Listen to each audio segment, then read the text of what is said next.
Good afternoon, and welcome to Modern Dilemmas, the show where we discuss the difficult questions of our time.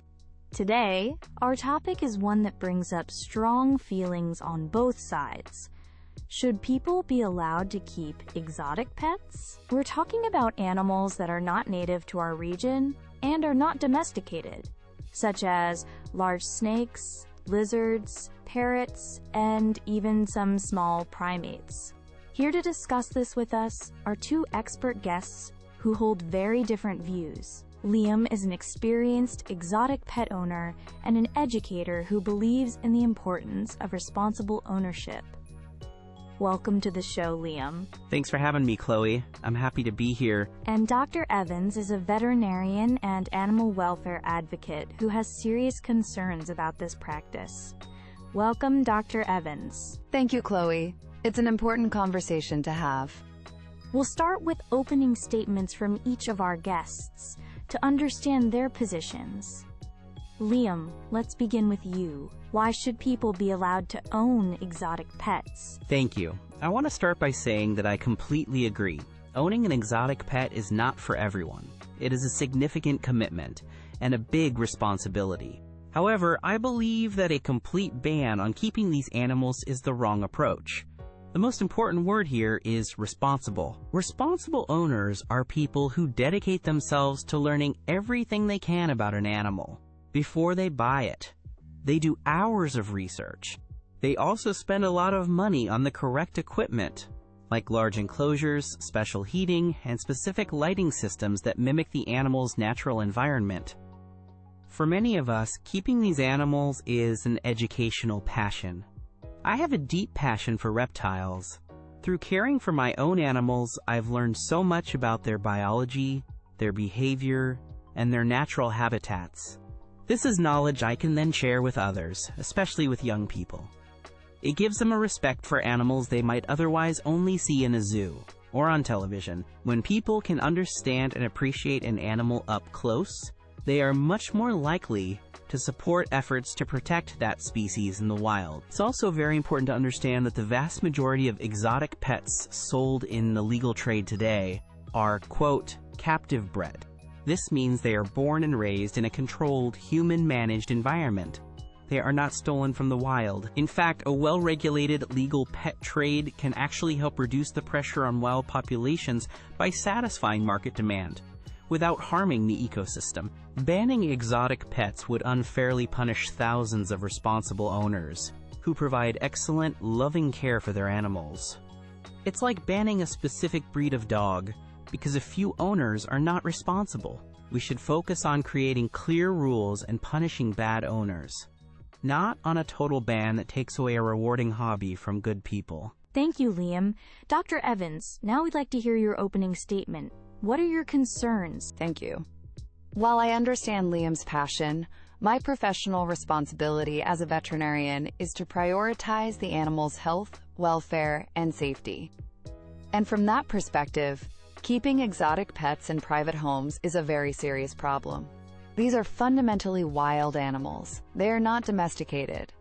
Domestication is a process that takes thousands of years, which is what we see with cats and dogs. Wild animals have incredibly specific needs for space, climate, diet, and social interaction that have been shaped by millions of years of evolution. It is nearly impossible to replicate the complexity of a rainforest or a desert in a person's house. A cage is not a habitat. In my clinic, I've seen many of these animals. They often suffer from chronic stress, which you can't always see. They suffer from poor nutrition because their dietary needs are so complex. And they suffer from painful diseases caused by living in the wrong conditions, like incorrect temperature or humidity. Their suffering is quiet, but it is real, and it is widespread. Then there is the clear danger to the public. Every year, there are stories in the news of large snakes escaping and threatening people, or killing neighborhood pets. Some exotic animals, especially monkeys and certain reptiles, can also carry diseases, zoonotic diseases, that can be transmitted to humans. Finally, and this is a critical point, there is the risk to our environment. When owners find they can no longer care for their pet, they sometimes release it into the local environment. These animals can become invasive species. They can outcompete or kill local wildlife and cause huge damage to the ecosystem. The Burmese pythons in the Florida Everglades are a perfect and very tragic example of this disaster.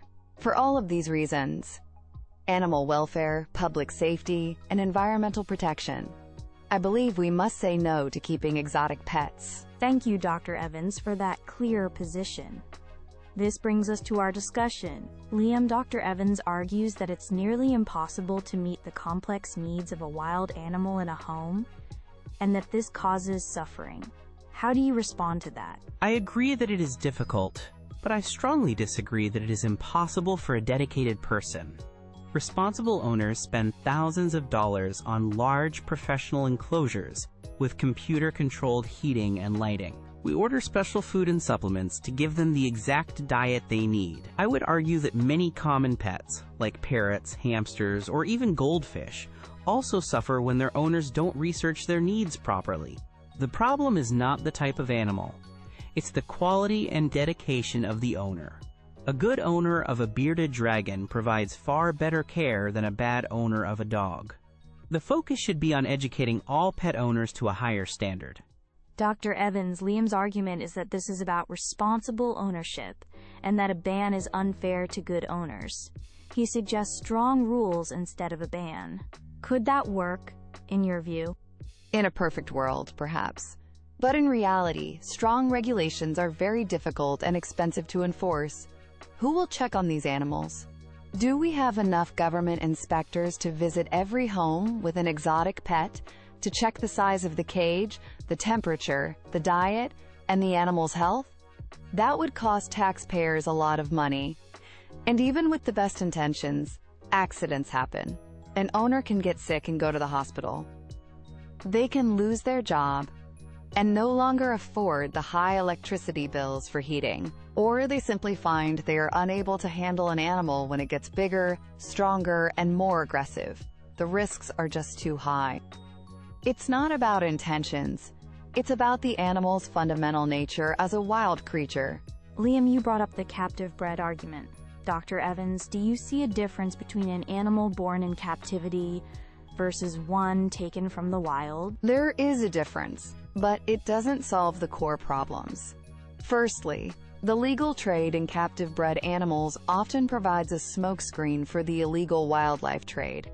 It is very difficult for inspectors to know if an animal was truly captive bred, or if it was illegally taken from the wild and given false papers. So, the legal trade can actually make the illegal trade worse.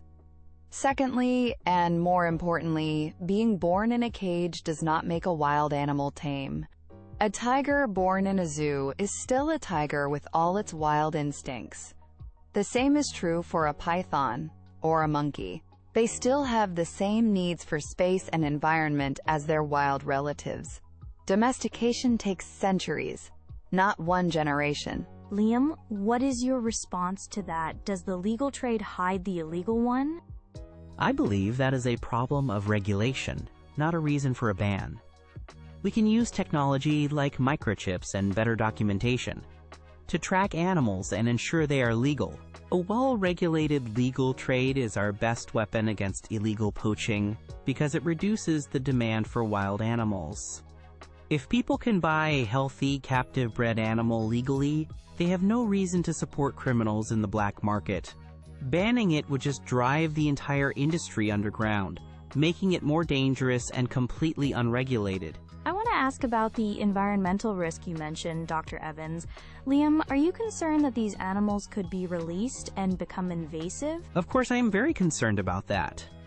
And a responsible owner would never, ever do that. It is the most irresponsible thing a person could do. We have a deep respect for our animals and for nature. If an owner can no longer keep their pet, there is a community of other keepers and special rescue groups who will take the animal. The problem of invasive species comes from a few irresponsible people.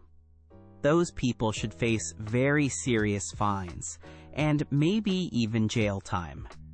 Again, this is about punishing the few people who do the wrong thing, not everyone. But it happens, Liam. It happens all the time, even with the best intentions. Those rescue groups you mentioned are wonderful, but they are almost always full. They don't have enough space or money to care for every unwanted exotic pet. These animals can live for a very long time. A parrot can live for 80 years, a snake for 30. A person's life can change a lot in that time. An owner might not be able to find a new home for a 20-year-old snake that needs expensive care. Releasing it can feel like the only option for a desperate person. The danger to our native wildlife is just too great to leave it to chance. The solution is simple. Don't allow these pets to be in our communities in the first place. We are running short on time, so I'd like to move to closing statements. Liam, you have the final word on why people should be allowed to keep exotic pets. I want to finish by asking listeners to think about freedom and trust. In a free society, we should have the freedom to follow our passions, as long as we do it responsibly and don't harm others. Keeping exotic pets, when done correctly, is a safe and highly educational hobby. It connects us to the natural world in a very unique and personal way. Many of us in the community work with schools and local groups to teach people about these amazing creatures and the importance of conservation. A ban would destroy this positive connection and punish thousands of good people. Let's not choose the simple solution of a ban out of fear. Instead, let's work together, owners, vets, and government, to create strong, clear rules that protect animals, support responsible owners, and severely punish those who are irresponsible. Let's choose education and responsibility, not fear and prohibition. Thank you, Liam. And now, Dr. Evans, your closing statement. We all agree that we love animals, but I believe true love for an animal, especially a wild one, sometimes means leaving it alone. It means respecting its nature. These creatures are the product of millions of years of evolution. They are perfectly designed to live in their specific natural habitats, not in a glass box in someone's living room. No matter how much an owner cares, or how much money they spend, a home can never replace the freedom and complexity of the wild. The health and psychological risks to the animal are simply too high. The danger to public safety is real, and the threat to our environment is proven.